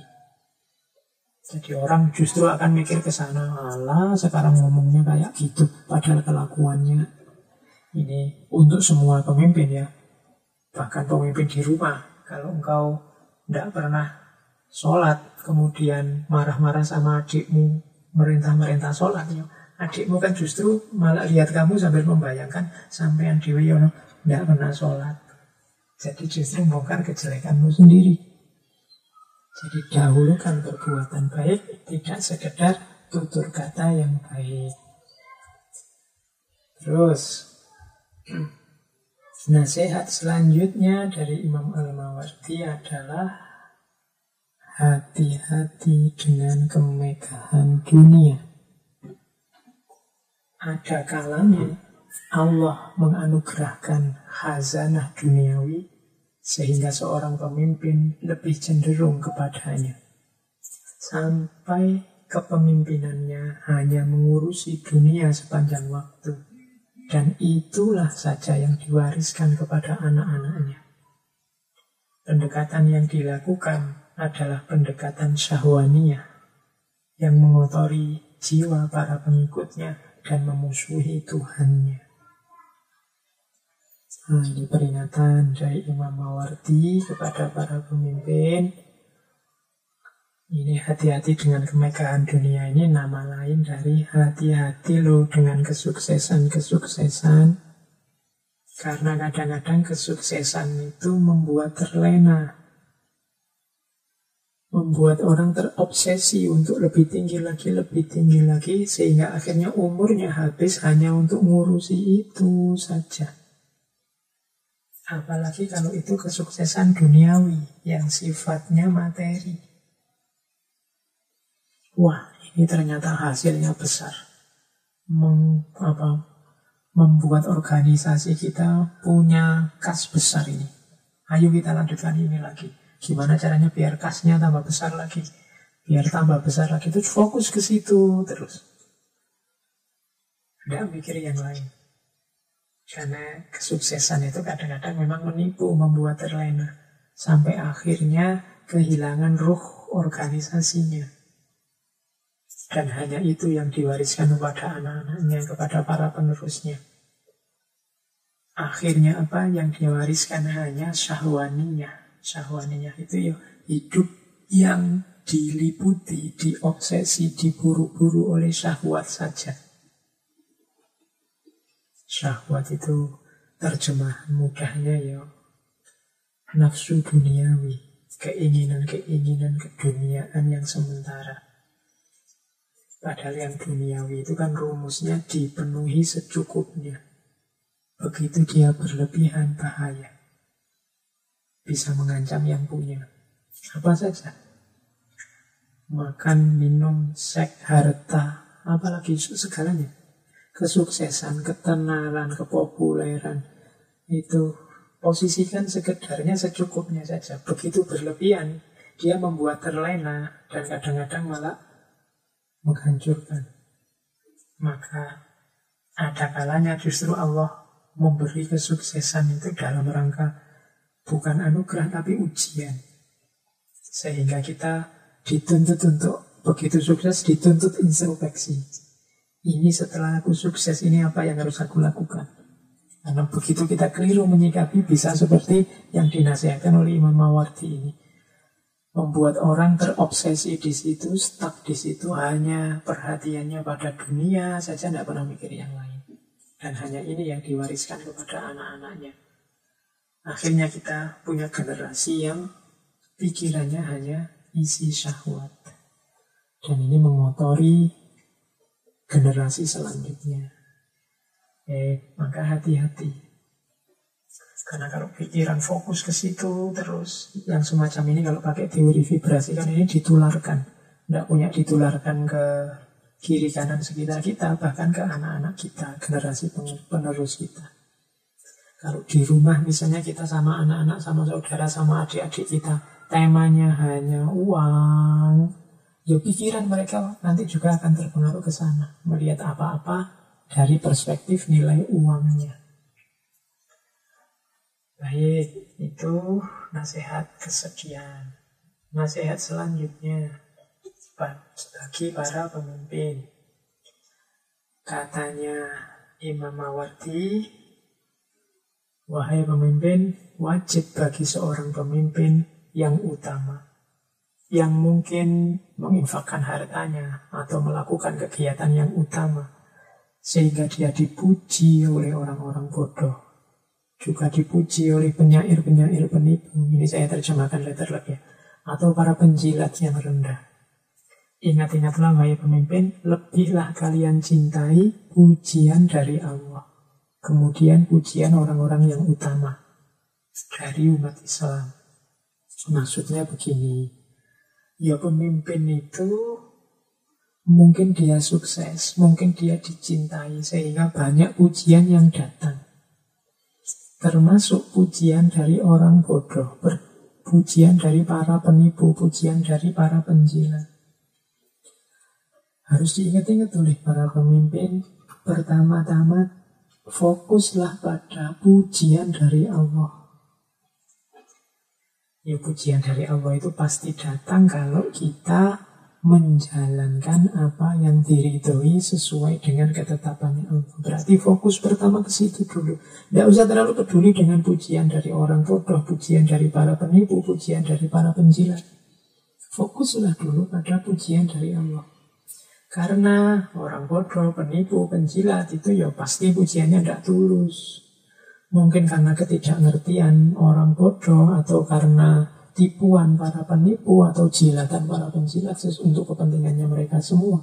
Tapi kalau dari Allah, pasti yang engkau lakukan itu baik. Kalau engkau fokus pada pujian dari Allah, yang engkau lakukan pasti dia baik dan benar. Tapi kalau kamu membayangkan biar orang yang bodoh ini muji aku, biar para penipu atau penjilat ini muji aku, ya tidak berani jamin yang mereka puji adalah perbuatan-perbuatan yang baik dan benar. Maka fokuslah kepada pujian dari Allah, dan kalau memang manusia, tunggulah pujian dari orang-orang yang utama, para ulama, para aulianya, orang-orang yang utama, yang mulia menurut pandangannya Allah. Nah, ini lebih layak diperhatikan. Jadi kalau memang harus menunggu pujian, ya pujian dari Allah atau pujian dari orang-orang utama, orang-orang mulia. Tidak usah peduli dengan pujian dari orang bodoh, para penipu, atau para penjilat. Karena ini sering menjebak kita. Oke, terus ambil nafas dulu sebentar. Teman-teman juga, ini materinya susul menyusul. Semoga ada yang masuk, ada yang manfaat. Insya Allah satu di antara kita, atau beberapa, bahkan mungkin banyak di antara yang malam ini mendengarkan, adalah calon-calon pemimpin di level yang lebih tinggi dan lebih luas. Kalau di level-level biasa, level-level kecil, ya kita semua pastinya pemimpin.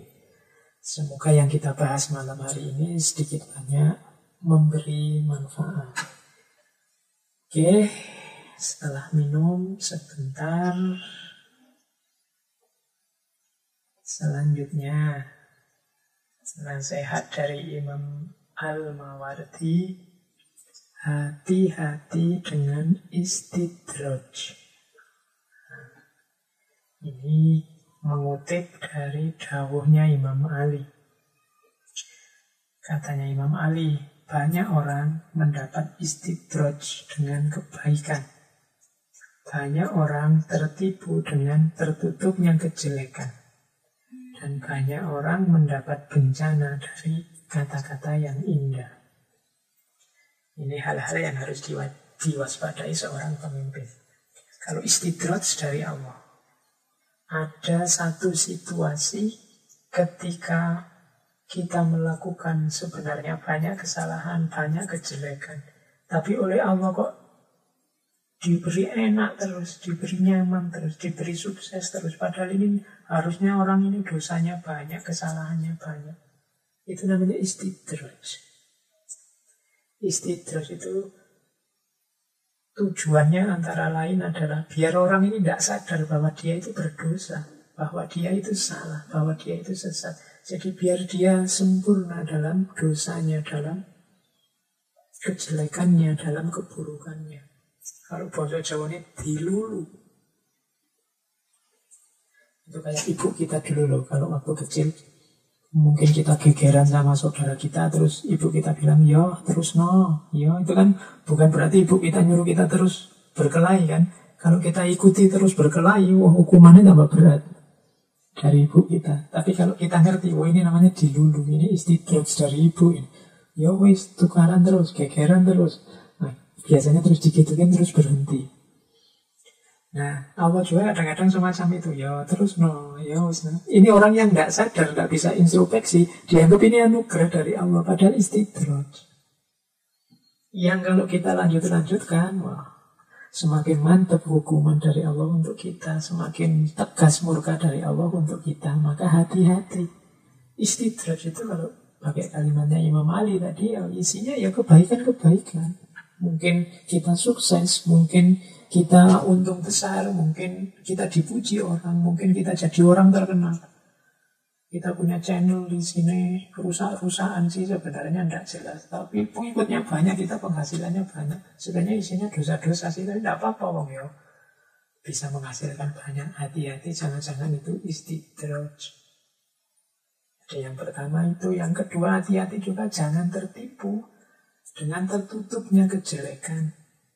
Setiap manusia punya aib, punya salah, punya jelek. Alhamdulillah Allah itu sangat sayang sama kita sehingga aib kita, kejelekan-kejelekan kita ditutup oleh Allah. Orang lain tidak tahu. Loh, seperti ini dulu kadang-kadang kita tertipu. Karena orang lain tidak tahu terus kita menganggap diri kita bersih. Gayanya kita kayak orang bersih. Padahal kita sendiri yakin tahu ada banyak dosa, banyak maksiat, banyak kesalahan yang sudah kita lakukan.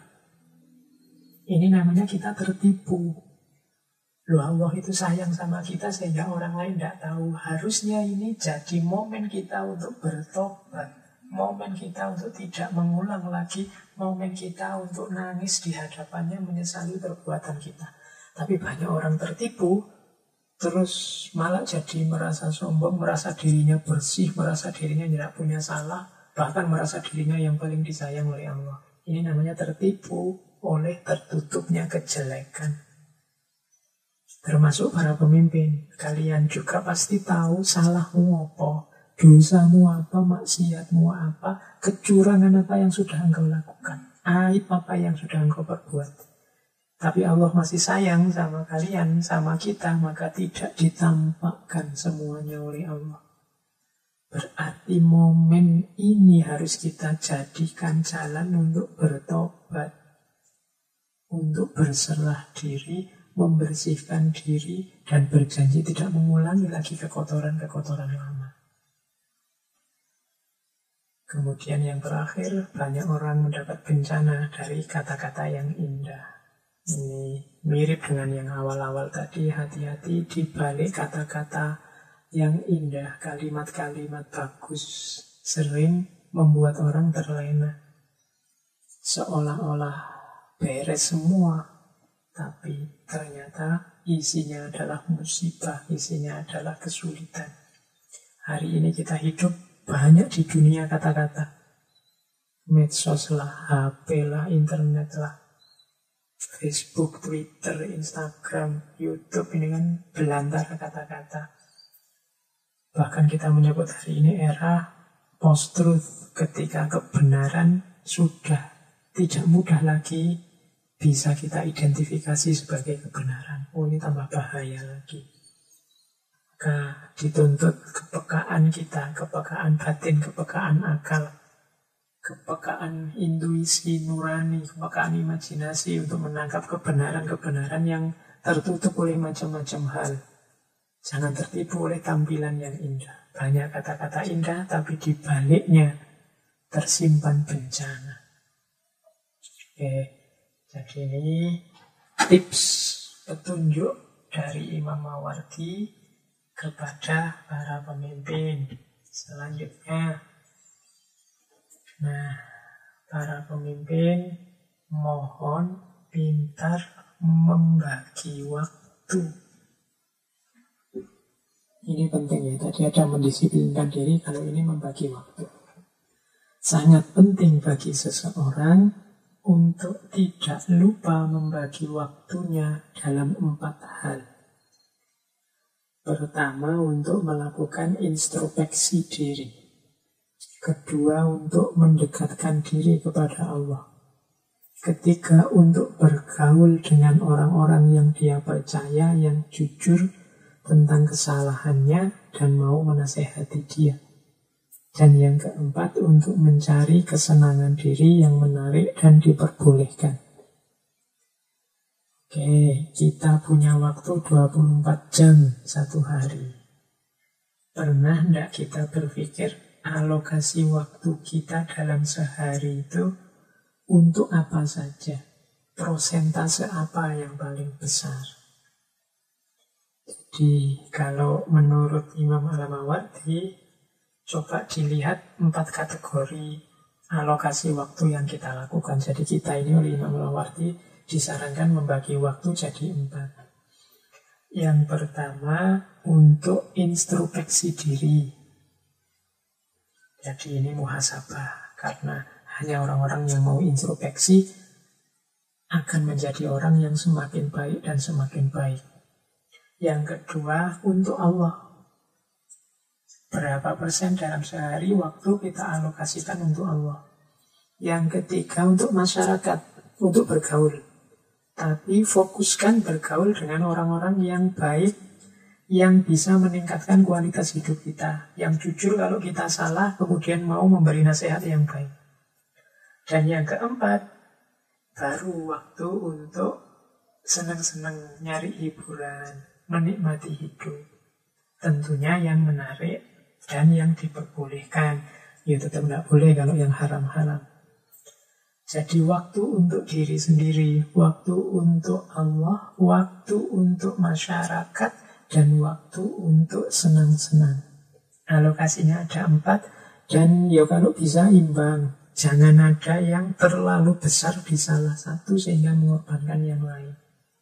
Islam itu imbang, harmonis, bahasanya hari ini moderat. Ya dunia, ya akhirat. Jadi jangan lupa waktu untuk dirimu sendiri. Orang hari ini menyebutnya me time, tapi me time yang positif. Untuk introspeksi, untuk ibadah, mendekatkan diri pada Allah. Sholat, zikir, sholawat, puasa, macam-macam ini mendekatkan diri pada Allah. Kemudian jangan lupa bergaul. Wong kita ini makhluk sosial, tapi pilihlah bergaul yang positif, produktif, konstruktif.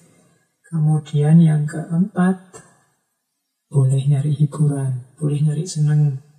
Nonton TV boleh, main game boleh, guyon boleh dengan teman monggo, main catur, macam-macam monggo, dalam rangka untuk mengistirahatkan jiwa. Kemarin waktu kita membahas tentang humor atau membahas tentang permainan, kan ini dijelaskan pentingnya alokasi yang keempat ini. Jadi ayo imbang di 4 alokasi ini. Jangan hanya mikir diri sendiri, nanti egois. Jangan hanya saya Pak 100% untuk Allah saja. Loh ini juga dikritik. Kanjeng Nabi itu satu ketika mengkritik ada sahabat. Jadi satu ketika para sahabat ini ngobrol. Ada yang bilang, saya akan bangun sholat malam dan tidak akan tidur lagi. Yang satu bilang, saya akan puasa terus, tidak akan buka puasa. Yang satu bilang, saya hidupku aku persembahkan untuk Allah, aku tidak akan kawin lagi. Pokoknya tidak mau menikah. Ketika obrolan ini sampai pada Kanjeng Nabi, malah dikritik, dimarahi oleh Kanjeng Nabi. Katanya Nabi Muhammad Sallallahu Alaihi Wasallam, beliau bersabda, aku bangun dan aku tidur. Jadi maksudnya apa? Iya, aku sholat malam, bangun malam, tapi aku juga tidur. Aku puasa dan aku juga berbuka. Ya puasa untuk Allah, tapi juga buka puasa. Ya makan, tidak puasa tiap hari. Ya, kadang puasa, kadang tidak. Dan aku juga menikah. Tidak kok demi Allah terus hidup aku korbankan, menikah juga tidak. Tidak. Dan itu nanti kalimat terakhirnya kan populer. Faman rohiba an sunnati falaysa minni. Jadi ini sunnahku, ini jalanku. Yang tidak suka dengan sunnahku tidak termasuk golonganku. Ini menunjukkan bahwa di kita Islam itu moderat. Ya dunia ya akhirat. Pak saya ingin untuk Allah saja semua, ya enggak. Allah itu ingin engkau bahagia dalam hidup di dunia ini. Maka boleh engkau memikirkan dirimu, memikirkan masyarakatmu, bahkan boleh engkau bersenang-senang dalam hidup dalam batas yang diperbolehkan. Nah, pemimpin harus ngerti benar keseimbangan ini. Membagi waktu secara tepat. Kalau over di salah satu, ya nanti hidupnya tidak imbang. Terlalu banyak main kesenangan diri, ya rusak hidupmu. Terlalu banyak peduli dengan masyarakat, mengorbankan diri juga rusak. Terlalu egois mikir diri juga, tidak peduli dengan yang dia pimpin juga tidak terpuji. Jadi 4-4-nya harus imbang. Baik, kita lanjutkan. Nah, ada pandangan dari Imam Al-Mawardi tentang manusia. Manusia itu terbagi 4 kelompok. Mereka yang mencintai harta, mereka yang menginginkan kesenangan, mereka yang mencari ketenaran atau reputasi, dan mereka yang berkarya demi bekal saat kembali. Ya, ini sebenarnya sudah bisa tebak. Yang paling mulia yang terakhir. Jadi orang yang menjadikan dunia sebagai ladang untuk berkarya, untuk melakukan kebaikan demi hidup nanti yang lebih hakiki. Ada orang yang cinta harta, apa saja dihitung nilai ekonominya, ingin sebanyak mungkin mendapat keuntungan. Itu yang ada di pikirannya orang yang cinta harta. Ada yang ingin senang-senang saja, hidup dengan cara pokoknya saya memenuhi passion saya saja, Pak. Saya ingin senang pokoknya, peduli amat dengan A, dengan B, dengan C, peduli amat dengan aturan ini, aturan itu, peduli amat dengan aku pengen senang dok, Pak. Ini ada orang kedua yang digugu kegemarannya sendiri. Ada orang yang ketiga ingin mencari reputasi, ketenaran, ingin dihormati, ingin dihargai, status sosial, jabatan, pangkat. Ini kelompok yang ketiga yang didahulukan. Kehilangan harta tidak apa-apa, yang penting dapat jabatan, dihormati sebagai penguasa. Itu kan ketenaran. Hilang modal banyak tidak apa-apa, yang penting populer. Dan seterusnya. Ini tipe orang ketiga. Dan yang keempat tipe orang yang beramal dunia demi panen di akhir. Jadi ada 4 kelompok manusia. Ini sebagai bahan untuk introspeksi. Wahai pemimpin, kan maunya Imam Al-Mawardi begitu. Fokuslah pada yang terakhir. Jangan yang hanya cari harta. Pemimpin yang cari harta, nanti yang dipikir hanya materi, terus ekonomi, terus. Padahal ekonomi, materi itu kan jembatan untuk kesejahteraan rohani, kesejahteraan mental. Nah, ada yang mikir kesenangan. Yang penting hidup ini kan senang, Pak. Hidup sekali mosok susah, ya. Tapi harus tahu batasnya. Ada yang mikir reputasi, jabatan, pangkat, status, dan macam-macam. Nah, pemimpin coba perhatikan yang keempat. Beramal baiklah. Kemudian berkaryalah yang sebagus mungkin demi nanti engkau memanen hasilnya saat kembali ke hadiratnya. Biar kita bisa tegak nanti waktu menghadap Allah. Saat kita cerita bahwa tugas kekhalifahan yang dibebankan ke punggung kita sudah kita jalankan sebaik-baiknya. Kemudian ada juga tidak ada kekayaan tanpa qanaah, tidak ada kesenangan tanpa takwa, tidak ada ketenaran atau reputasi selain ibadah kepada Allah. Ini bisa dijelaskan di banyak sesi tentang mungkin dulu waktu kita bahas Raden Mas Sosrokartono, Sugih Tambah Bondo dan lain-lain. Jadi kekayaan itu sebenarnya satu-satunya kuncinya adalah qanaah, jiwa yang menerima, bukan pada bondo, bukan pada harta. Kesenangan juga sebenarnya akan indah kalau itu dilandasi oleh ketakwaan. Kemudian jabatan, pangkat, reputasi juga akan manfaat dan penting kalau dia dijadikan bagian dari ibadah kita, pengabdian kita kepada Allah. Jadi oke, tenar, oke, punya jabatan, oke, punya pangkat, tapi semua jalan ketenaran, jalan kepangkatan, jalan jabatan kita adalah jalan kita untuk mengabdi kepada Allah. Loh, kalau ini positif. Kekayaan tadi juga begitu. Kalau itu dasarnya qanaah, ya dia positif. Apa yang dapat dari Allah banyak atau sedikit kita ridhoi. Kemudian kesenangan juga begitu. Kalau kesenangan itu dasarnya takwa, kemungkinan besar semua kesenangan yang kita lakukan tidak akan balik negatif ke diri kita. Jadi kesenangan yang tahu batas, tahu mana yang boleh, mana yang tidak boleh, itu kan berarti kesenangan yang dasarnya takwa. Oke, jadi ini 4 kelompok manusia yang harus diingat-ingat oleh para pemimpin. Dirinya harus ada di posisi yang positif dan produktif.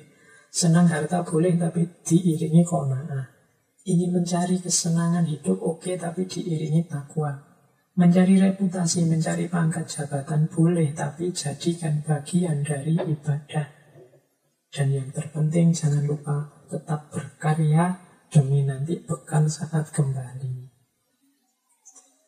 Baik, teman-teman, yang terakhir ini sebenarnya masih ada beberapa. Saya bacakan saja ringkas karena ini sebenarnya satu tema, yaitu dari Aristoteles.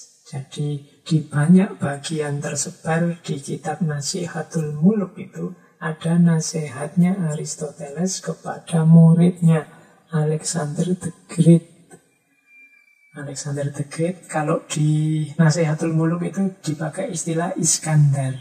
Karena bagi banyak orang Alexander the Great itu kalau dalam bahasa Arab disebutnya Iskandar Zulkarnain. Tapi ini khilafiyah, ada beda pendapat. Tapi mari kita lihat apa nasihatnya Aristoteles. Ini saya membaca cepat-cepat saja karena waktunya sudah malam. Jadi yang pertama, ini antara lain ya, karena ini nasihat ini tersebar di banyak bagian di kitab itu. Belajar dari masa lalu, katanya Aristoteles, ambillah pelajaran dari orang-orang sebelummu dan janganlah jadi peringatan bagi orang-orang sesudahmu. Maksudnya apa? Kita harus bisa belajar dari sejarah dan kalau bisa jangan melakukan hal-hal yang jelek, hal-hal yang salah sehingga engkau jadi pelajaran bagi orang-orang sesudahmu. Jangan sampai orang bilang, jangan niru Alexander itu loh, jangan niru Iskandar Zulkarnain itu loh. Itu berarti engkau jadi pelajaran bagi orang-orang sesudahmu. Jangan seperti itu. Kemudian, selalulah waspada. Apabila engkau sampai pada keselamatan, ingatlah kembali kegagalan.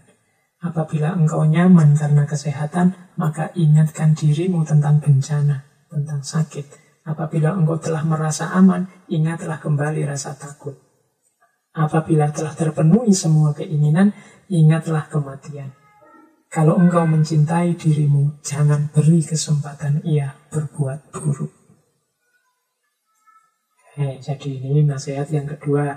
Insya Allah teman-teman bisalah mencernanya ya. Intinya, kesuksesan apapun, keberhasilan apapun yang kita raih, jangan membuat terlena. Tetap waspada. Karena hidup ini tidak selalu naik, tapi juga ada turunnya. Tidak selalu positif, tapi sering juga kita ada di titik negatif. Kemudian, cari penasehat yang tepat. Katanya Aristoteles, belajarlah kepada orang-orang bertakwa yang terkenal zuhudnya. Ini nasihatnya kayak sufi, tapi mungkin penerjemahnya Imam Al-Mawardi yang versi Islamnya, mungkin takwa atau zuhud versi Yunani. Ada pepatah, seorang anak tergantung orang tuanya, seorang pelajar tergantung gurunya, seorang tentara tergantung panglimanya, seorang ahli ibadah tergantung agamanya, rakyat tergantung pemimpinnya, dan pemimpin tergantung ketakwaan, kecerdasan, dan keyakinannya. Kaitkan diri kita sebagai pemimpin dengan yang positif-positif. Cari guru yang baik. Kalau kita tentara, pilih panglima yang baik. Kalau kita ahli ibadah, belajar ilmu-ilmu yang baik, yang manfaat. Kalau kita rakyat, pilih pemimpin yang baik. Kalau kita pemimpin, tingkatkan ketakwaan, kecerdasan, dan keimanan kita. Ini nasihatnya Aristoteles pada Alexander. Terakhir, kalau ini seperti yang di depan tadi. Kedudukan pemimpin di hadapan rakyatnya seperti kedudukan jiwa di hadapan jasad. Seperti kedudukan kepala di hadapan anggota badan. Seperti seorang pemimpin, meskipun punya kedudukan penting, membutuhkan kesejahteraan rakyatnya. Sebagaimana rakyat juga membutuhkan kebaikan pemimpinnya. Sebagaimana tidak mungkin ada kesehatan badan tanpa adanya jiwa, dan tidak ada gunanya kepala tanpa adanya anggota tubuh. Kita yang memimpin dengan yang kita pimpin itu seperti tubuh dengan kepala. Kepala hilang, ya tubuh tidak ada gunanya. Tubuh hilang, kepala ya medeni. Jadi hantu dua-duanya. Kalau tidak saling nyambung, maka harus saling nyambung. Jasad dan ruh juga seperti pemimpin dan yang dipimpin. Jasad saja ya jenazah, ruh saja ya kayak hantu tadi. Jadi itu ilustrasi-ilustrasi dari Aristoteles menasehati Alexander atau Iskandar. Baik teman-teman, sudah agak panjang saya ngomong ke sana kemari tentang nasihat dari Al-Mawardi kepada para pemimpin. Yo kalau teman-teman buka kitabnya langsung yo masih banyak sebenarnya yang bisa kita kaji, bisa kita ambil ibrah. Tapi karena keterbatasan waktu, saya kira harus segera saya akhiri pertemuan kita malam hari ini. Kurang lebihnya mohon maaf. Insya Allah kita ketemu lagi minggu depan. Semoga situasi sudah lebih membaik. Kurang lebihnya mohon maaf. Wallahul muwafiq. Wallahu a'lam bishawab. Wassalamualaikum warahmatullahi wabarakatuh.